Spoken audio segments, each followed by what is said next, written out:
नमस्कार, आप देख रहे हैं सी न्यूज भारत। तो मैं हूं आपके साथ प्रिया श्रीवास्तव। स्वागत है आपका मध्य प्रदेश और छत्तीसगढ़ की बुलेटिन में, जहां बात करेंगे दोनों राज्यों की खास और चुनिंदा खबरों पर।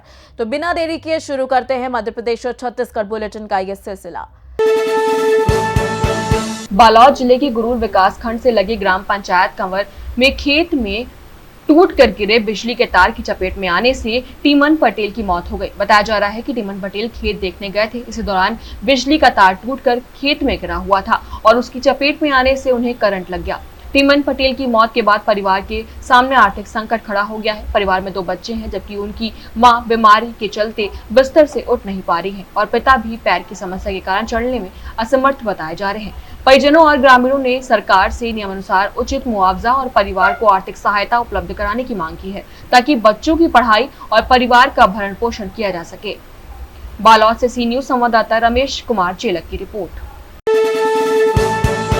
पूर्व प्रधानमंत्री स्वर्गीय राजीव गांधी की जयंती पर सोनकच्छ में ब्लॉक कांग्रेस और जिला कांग्रेस सेवा दल के संयुक्त आह्वान पर भव्य सद्भावना मार्च निकाला गया। मार्च में कांग्रेस के वरिष्ठ नेताओं, पदाधिकारियों और कार्यकर्ताओं ने बड़ी संख्या में हिस्सा लिया। कार्यक्रम में पूर्व मंत्री सज्जन सिंह वर्मा, जिला कांग्रेस अध्यक्ष मनीष चौधरी, जिला सेवा दल अध्यक्ष ज्ञान सिंह दरबार, जनपद अध्यक्ष सूरज सिंह ठाकुर सहित कई कांग्रेस नेता और कार्यकर्ता मौजूद रहे।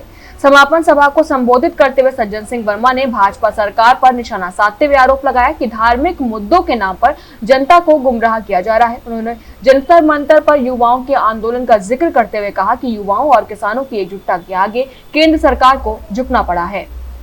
देवास से सी न्यूज संवाददाता साजिद पठान की रिपोर्ट। मध्य प्रदेश के रायसेन जिले के बरेली में बस किराए में बढ़ोतरी के विरोध में स्कूली छात्र छात्राओं ने प्रदर्शन किया। छात्रों ने बस किराया कम करने की मांग को लेकर थाने के सामने प्रदर्शन किया, जिससे कुछ देर के लिए जाम की स्थिति बन गई। छात्रों ने अधिकारियों को ज्ञापन सौंपकर बढ़ा हुआ किराया वापस लेने की मांग की। मौके पर एसडीएम, एसडीओपी और टीआई ने छात्रों की बात सुनी और उनकी समस्या के समाधान का आश्वासन दिया। छात्रों का कहना है कि 5 से 10 किलोमीटर की दूरी से बरेली पढ़ने आने वाले विद्यार्थियों पर किराया बढ़ने से अतिरिक्त आर्थिक बोझ पड़ रहा है। उनका आरोप है कि जहां पहले 5 किलोमीटर के लिए 5 रुपए किराया लगता था, अब 10 रुपए लिया जा रहा है। एसडीओपी कुंवर सिंह मुकाती ने बस ऑपरेटरों को बुलाकर किराए को लेकर बैठक करने की बात कही है। अब बस ऑपरेटरों के साथ चर्चा के बाद किराया यथावत रखने को लेकर निर्णय लिया जाएगा। कहाँ से आते हो आप स्कूल, और आज आपको ये प्रोटेस्ट करने की आवश्यकता क्यों पड़ी? सर, ये कंडक्टर का अभद्र व्यवहार, और जैसे कभी पैसे नहीं रहते हैं, कम रहते हैं तो बस से ही उतार देते हैं और इतना अभद्र व्यवहार करते हैं सर, इतना गिल्टी फील होता है। और मैं भी कंपटीशन की तैयारी कर रही हूँ, मैं बरेली पढ़ने आती हूँ, तो किराया ज़्यादा बढ़ गया है। कितना लेते हैं अभी आपसे किराया? सर 30 रुपये लेते हैं, स्टूडेंट का 30 लेना चाहिए। कितने किलोमीटर है आपका गाँव? Sir something 8-10 kilometre. 10 किलोमीटर के मतलब ट्रिपल 30 रुपए? हाँ, 30 रुपये एक साइड का और 30 रुपये जाने का, 30 रुपये आने का। तो फिर कैसे सर्वाइव कर पाओगे आप लोग? जैसे मान लीजिए, इसलिए तो हम यहाँ आज रोड सड़क पे उतरे हुए हैं कि ये किराया कम किया जाए। मेरे सलोनी राजपूत। कहाँ से आती हो आप स्कूल, और क्या परेशानी है आज आपको यहाँ पे आना पड़ा? आते हैं, कंपटीशन एग्जाम की तैयारी कर रहे हैं सर। वो लोग हमारी बस नहीं रोकते, रोज का काम है हमारा, 2-3 घंटे खराब होते हैं सुबह भी और शाम को भी, और गलत व्यवहार करते हैं हमसे, किराया ज़्यादा मांगते हैं। कितना किराया लेते हैं? सर हम लोगों का पहले 5 रुपए था, अब वो 10 या 20 रुपए मांग रहे हैं। यहाँ से कितनी दूर है? बस सर 5 किलोमीटर दूर है। महज 5 किलोमीटर में 20 रुपए लेते हैं? 10-20 या वो। क्या समस्या है आज आप लोग यहाँ पे धरना प्रदर्शन कर रहे हो, तो इससे क्या आपको राहत मिलने की उम्मीद है? हाँ, ये सर बहुत ज़रूरी है, क्योंकि हम लोग, हमारी छोटी बहनें भी आती हैं जो स्कूल में पढ़ती हैं, उनके साथ भी ऐसा ही होता है सर। और अभी कंपटीशन एग्जाम की हम लोग तैयारी कर रहे हैं सर, तो हम लोग भोपाल जाएंगे पेपर देने या जबलपुर जाएंगे, तो उन लोगों ने किराया बिल्कुल डबल कर दिया है सर। हम मिडिल क्लास फैमिली हैं, तो सर हम इतना किराया कहाँ से देंगे? हमें हमारे घर वाले अकेले तो जाने नहीं देंगे, हमारे साथ हमारे पापा जी या बड़े भाई बहन कोई भी जाएंगे, तो उन लोगों का भी मिला के अगर हम 1000-2000 एक पेपर पे खर्च करेंगे, तो सर अगर हम 10 पेपर देंगे तो फिर हमारा क्या होगा? हमारे घर वाले तो हमारा पढ़ना लिखना ही बंद कर देंगे इतने किराए की उससे, क्योंकि हम मिडिल क्लास फैमिली है, इतना तो है नहीं हमारे पास। ठीक है सर, आज स्कूली छात्र छात्राओं ने प्रदर्शन किया है बढ़े हुए किराए को लेकर, क्या आश्वासन दिया है और उनकी कहाँ तक समस्याएं हल हो?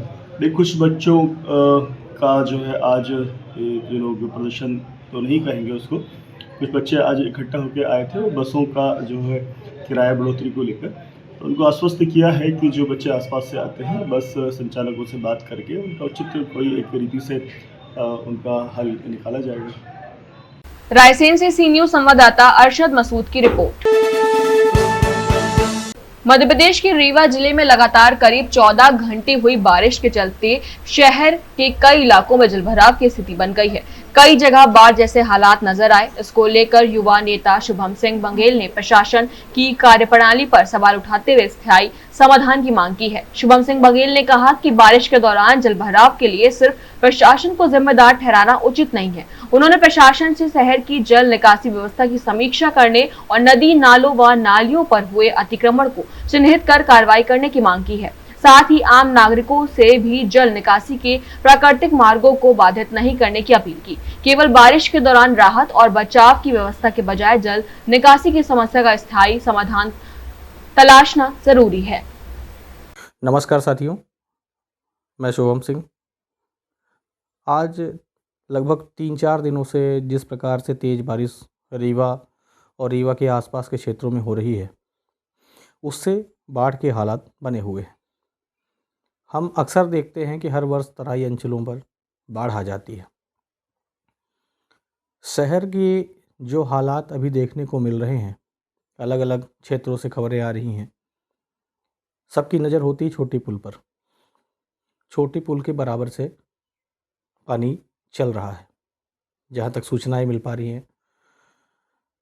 अलग अलग क्षेत्र जैसे नया बस स्टैंड को अगर देख लेते हैं, सिरमौर चौराहा को देख लेते हैं, नेहरू नगर, इसके साथ साथ अलग अलग मोहल्लों से भी खबरें आ रही हैं। लगातार फ़ोन्स कॉल आ रहे हैं कि हमारे यहाँ पर जल भराव की स्थिति हो चुकी है। जैसा कि आप देख पा रहे हैं, गुलाब नगर हो, ऐसा रेला चल रहा है, लग रहा है ये सड़क नहीं समुद्र है। कुछ ऐसे जगह हैं जैसे आप ढेकहा में धीरमा नाला 5 नंबर वार्ड पे देख सकते हैं। धीरमा नाला पे ऐसा अतिक्रमण भी हो चुका है। हम इसमें सिर्फ प्रशासन की गलती नहीं मानते, प्रशासन की गलती तो है, लेकिन कहीं ना कहीं इसमें कुछ उन लोगों की भी भूमिकाएं शामिल हैं जो लोग लगातार सड़क और जल निकासी की व्यवस्थाओं को नज़रअंदाज करते हुए कचरा फैलाते हैं और साथ ही ऐसे स्थानों पर घर निर्माण करते हैं जहां पर जल भराव की स्थिति कभी भी हो सकती है। इसमें हमें और प्रशासन को सबको एक साथ सामंजस्य के साथ काम करने की आवश्यकता है। हालांकि अतिवृष्टि थी, जितना अनुमान प्रशासन ने लगाया था उससे कहीं ज़्यादा वृष्टि हुई है, तो हम प्रशासन को भी इस चीज़ के लिए कहना चाहते हैं, उनसे आग्रह है हमारा कि जब हमें ये आशंका है कि इतनी ज़्यादा जल वृष्टि हो सकती है, तो हम अपने बांध को अंतिम स्तर तक भरने के लिए क्यों इंतज़ार करते हैं? क्या हम उसके पहले भी कुछ ऐसे रोकथाम कर सकते हैं, जैसे कि एक साथ हमें इतने ज़्यादा गेट खोलने की ज़रूरत ना पड़े? हाई अलर्ट करना अलग चीज़ है, लोगों को विस्थापित होना पड़ता है, वो भी अलग चीज़ है। लेकिन अगर हम इन रोकथामों को पहले से शुरू कर लेते हैं, बकिया बांध पास में है और इसके साथ आप बाणसागर को भी देख रहे हैं, उससे भी बहुत सारा एरिया प्रभावित होता है। इन सभी जगहों से अगर आप देखते हैं, चचाई का बांध देख लीजिए, चचाई का बांध भी खोला गया है, जहाँ तक सुनने में आया कुछ गेट उसके भी खुले हैं। उसके साथ बेलन बराज का भी गेट खुला हुआ है। तराई अंचल पूरी तरीके से डूब चुका है। प्रशासन कब एक्टिव होगा? उनके पुलिस थानों में पर पानी भरा हुआ है, कलेक्ट्रेट तक पानी भरने की स्थिति शहर में निर्मित हो रही है। कब एक्टिव होगा प्रशासन? और ऐसी ऐसी जगहों पर इंक्रोचमेंट्स हैं जहां पर नाले बने हुए हैं और बहुत ज़्यादा मात्रा में पानी हर वर्ष वहां से निकलता है। झिरिया नाला को ही देख लीजिए, पहले तो रीवा नदी थी, आज नाला हो चुका है। तो पहली बात तो हमारा नदी पर संकट है, नदी के अस्तित्व पर। उसके बाद हम जिसे नाला घोषित कर चुके हैं उसमें से भी पानी निकलने का स्थान नहीं है। जिम्मेदार कौन है? जिम्मेदार वो प्रशासन है जो आज मौन बैठा है।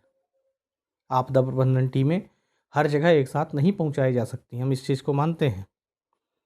क्या हमें इसे भी असम बनाना है कि असम जैसे हालात हमारे विंध्य में निर्मित हो जाए? ऐसी तो कोई मजबूरी भी इस विंध्य की नहीं है।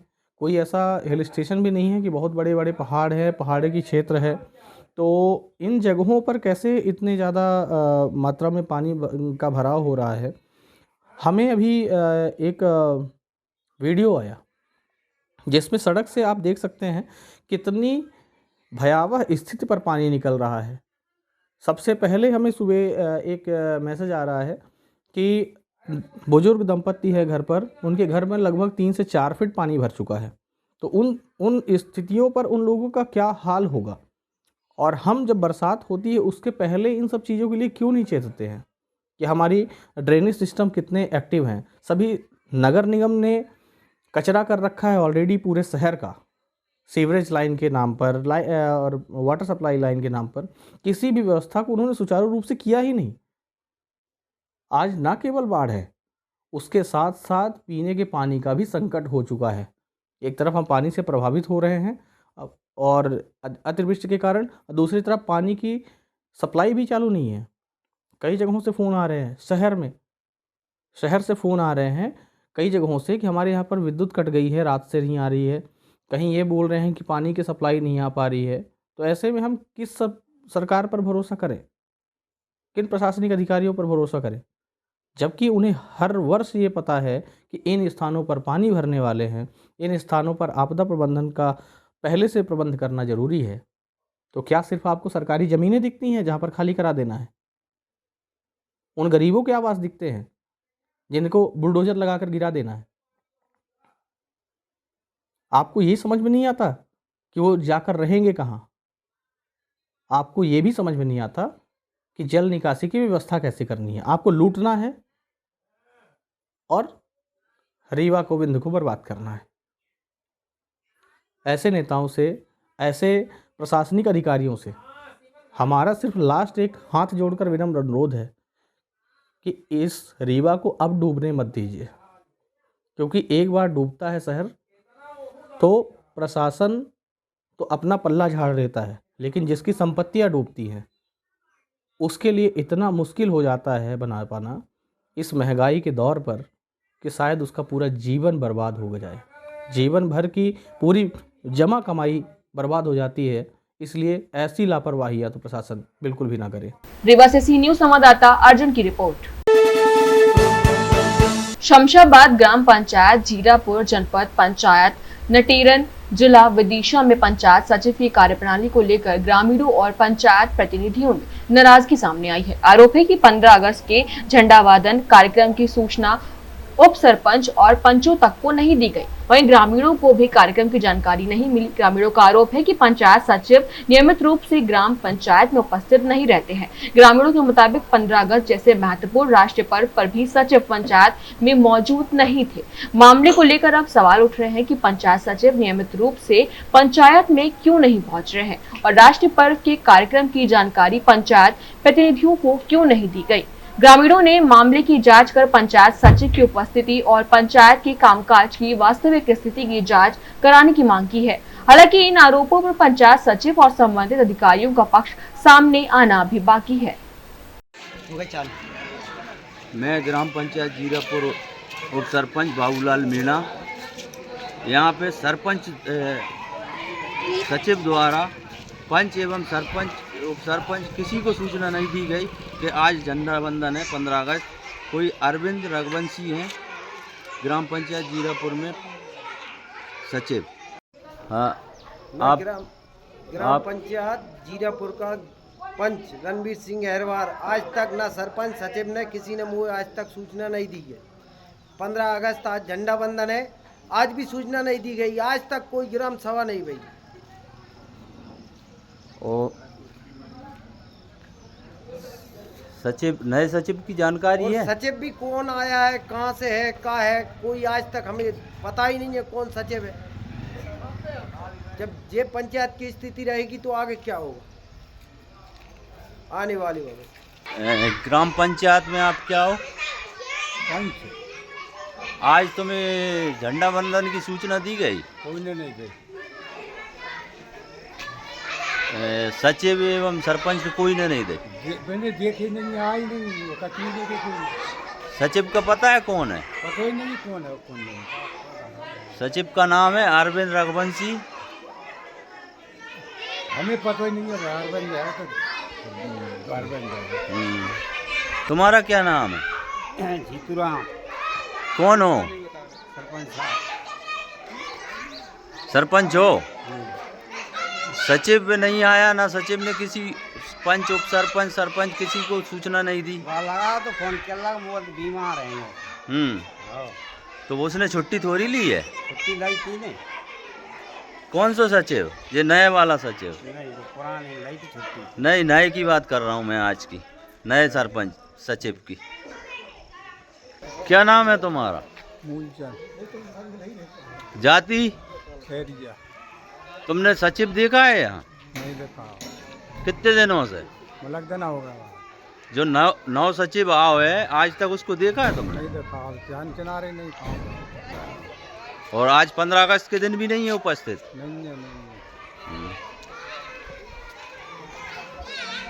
तुमने देखा है आज सचिव है? कहाँ ग्राम, कौन सी ग्राम है ये? कौन सी ग्राम पंचायत हैगी? जीरापुर ग्राम पंचायत, जहाँ सचिव उपस्थित नहीं है आज 15 अगस्त के दिन? देखो ही नहीं है, जो ही पता नहीं, नाम है पुराना है। ये कौन सी ग्राम पंचायत है जहाँ सचिव का पता है? सचिव है कोई? नहीं है, नहीं पता। नाम पता है उस सचिव का? नहीं। यहाँ का सचिव है अरविंद रघुवंशी, ग्राम पंचायत जीरापुर। आज 15 अगस्त के दिन ना तो उपस्थित हुआ, ये जानकारी है तुम्हें? नहीं जानकारी आया ही नहीं यहाँ पर 15 अगस्त के दिन। आज झंडा। शमशाबाद से सी न्यूज संवाददाता प्रयास विश्वकर्मा की रिपोर्ट। फिलहाल इस बुलेटिन में इतना ही। देश दुनिया की बाकी और खबरों के लिए आप बने रहिए सी न्यूज भारत के साथ।